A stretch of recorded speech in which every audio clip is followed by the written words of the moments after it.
रायजो राजाफोरनि खावलायनाय बादि रायजोनि सिगाङाव नुजाथि हैदों एमसिएलए मन्टु बर'आ। रायजो राजाफोरनि गोनांथि बायदि अखा गैयैनि जेंना, आबाद मावनायनि जेंनायाव भुगिनानै थानाय समाव एमसिएलए मन्टु बर'आ नुजाथि हैदों गावनि बियाबनि सिङाव थानाय गुबुन गुबुन जायगाफोराव। बोथोरनि गाज्रि गोहोम गोग्लैनायनि जाहोनाव आबादारिफोरा आबाद फोथाराव दैनि आंखालजों मोगा-मोगि जानो गोनां जानाय जेंनाखौ सुस्रांनो थाखाय बालागुरि ओनसोलनि रायजो राजाजों गोग्लैनो सोनानै थानाय लद्रमा सुइस गेटखौ नायगिदिंहैनाय जायो आरो गलागाव ओनसोलनि रायजो राजाजों खराइबारि मावजि बान्दोखौ थेनानै आबाद फोथाराव दै जगायथाय खालामनो नायथिंहैनाय जायो। बे ओनसोल मोननैनि जेंनाखौ थाबैनो सुस्रांनानै होगोन होननानै रायजो राजानो खोथा होदों एमसिएलए मन्टु बर'आ। थारैनो सोमोनांथाव आरो दुखुनांथाव कक्लाबारि समस्तिनि नैबे साहा ओनसोल जाय ओनसोला हिमालय हाजोनि सेरफाङाव रायजो जानाय जिखिनि गुबुन गुबुन हारि माहारिनि जिखिनि रायजोफोर, गुबैयै बर', आदिबासि आरो नेपालि, बे ओनसोलाव गोबां फिसा फिसा दैफोरा बोहैलाङो, जाय दैनि गेजेरजों जोंनि आबादारिफ्रा बा जोंनि गामियारि थासारिफोरजों गोरोबफ्लेनानै बे दैनिफ्रायनो आबादखौ मावना जायोमोन। नाथाय देग्लाय मास मोनसेनिख्रुइबो निस्सय बांसिन गोबाव अखा हायैनि जाहोनाव नैबे ओनसोलाव आबाद मावनायनि जिखिनि जेंना, बे जेंनाया थारैनो जादों आरो रायजो राजा बिथांमोनजों रायलायनानै आं दिनै गुबुन गुबुन नैबे ओनसोलनि फिसा फिसा जिखिनि निजोराफोर बा जिखिनि जाम्फैफोर, बे जाम्फैफोरखौ नायगिदिंफैदों। बिथांमोना बुंदों जे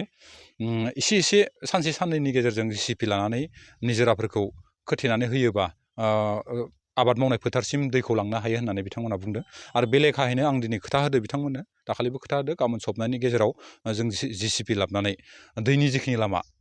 दैनि लामाखौ रायजोफोरजों रायलायनानै बा रायजोफ्रा थांखि लानानै मोनसे दिंग्रायनाय जिखिनि लामा, बे लामाखौ लानो हागोन होननानै आं सानो आरो जिसिपिखौ आंनिफ्राय होगोन होननानै बुंदो। आरो एसे सिगाङावसो थांनाय 10 बोसोर बा 12 बोसोरसोनि सिगाङाव बिपिएफनि जि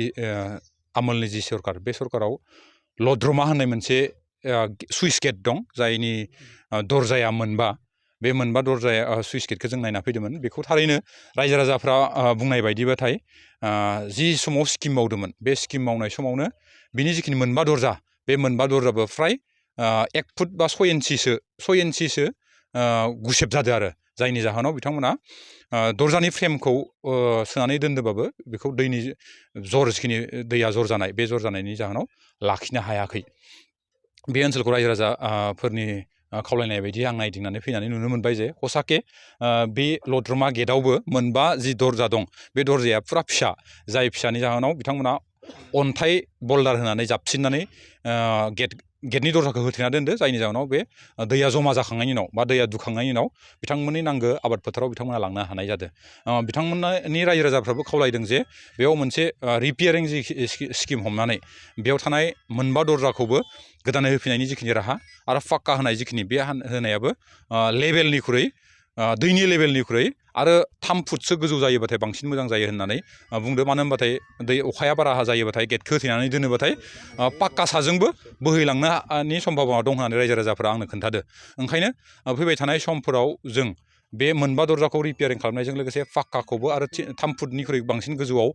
खालामनानै होनो हायो नामा, बेखौ आं एक्जिकिउटिभ इन्जिनियारजों रायज्लायहरदो आरो खम समनि गेजेरावनो इरिगेसननि एक्जिकिउटिभ इन्जिनियारा जोंनि जायगायाव सफैनानै बेफोर जायगाखौ नायफैगोन होननानै बुंदो। आं आसा खालामो जों थाबैनो बे सलुसनखौबो फोजोबनानै होनो हागोन। नाथाय आं दा जि जायगायाव दं, बे जायगायावबो गेटनि गोनांथिया दं, फिसा फिसा गेटनि गोनांथिया दं, नाथाय बेखौ गोदानै गेट होनाया जिहेतु एसे खम समनि गेजेराव जाया, ओंखायनो जिसिपि होनानै 2 मोनथामसो दै लामा दं, बे 2 मोनथामखौ दै लामाखौ होथेनानै मोनसेल' दै लामा खालामनांगौ आरो बियो 2 सानथामसोनि गेजेराव जिसिपि होयोबाथाय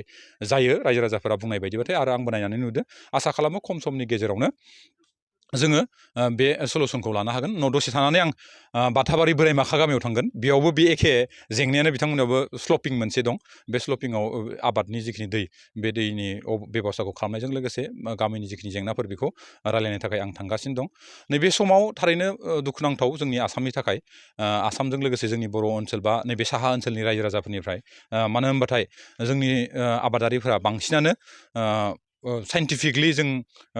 जोलैफोरखौ लायोबाबो, नाथाय मावनायनि जिखिनि आदब, बे आदबखौ जों दासिमबो सोलोंनानै लानो रोङाखै खालि ट्रेक्टराल' जोंनि गेजेराव फैदो नाथाय आबाद मावनो थाखाय जों बोथोराव सोनाराबासिनो मा राहाजों आबादखौ मावनांगौ बेखौ देग्लाय बोसोरनिफ्राय बांसिन रायजो राजाफ्रा एसेबाबो गियान लागोन होननानै आं सानो आरो इयुन समाव साइन्टिफिकलि जिखिनि आबाद मावनायनि जिखिनि आदब खायदाफोर ट्रेक्टरनिफ्राय लानानै दै सारग्रा पावार पाम्पनिफ्राय लानानै इरिगेसननिफ्राय लानानै बेफोरबायदि हाबाफारिखौ जों खम समनि गेजेराव रायजोजों गोरोबलायनानै मावफुंनानै होनो हागोन होननानै आं सानो मानो होनोबाथाय आथिखालाव एग्रिकालसार डिपार्टमेन्टनिफ्रायबो जोंनि बिटिसि सरकारा फ्रि बरिं माने दै मोननायनि जिखिनि राहा लामा बेखौ खालामनानै होदो आरो पावार पाम्पखौ साबसिडियाव होनाय जादों आरोबाव इरिगेसन डिपार्टमेन्टनिफ्रायबो फ्रि बरिंजों लोगोसे जेनेरेटरखौ होनाय जादों नाथाय जोंनि ओनसोला जिहेथु दैखौ ओरैनो गोरलैयैनो मोनोमोन थांनाय समफोराव बाबेनलांनाय समफोराव बेफोरबायदि बेबस्थाखौ खालामना लानाय जायाखैमोन आं आसा खालामो फैबाय थानाय समफोराव बेफोरबायदि सरकारनिफ्राय जिखिनि सुबिदा होनाय बे सुबिदा होनायखौ रायजो राजाफोरनो होनायजों लोगोसे बिथांमोनाबो सुबिदाखौ लानो हानायनि गेजेरजों फैगौ समाव मोजाङै मोजां आबादारिफ्रा दैखौ जगायना लानानै गावनो गाव रावनावबो सोनाराबासिनो थामहिनबा बोथोराव सोनाराबासिनो आबादखौ मावनो हागोन होननानै आं आसा खालामो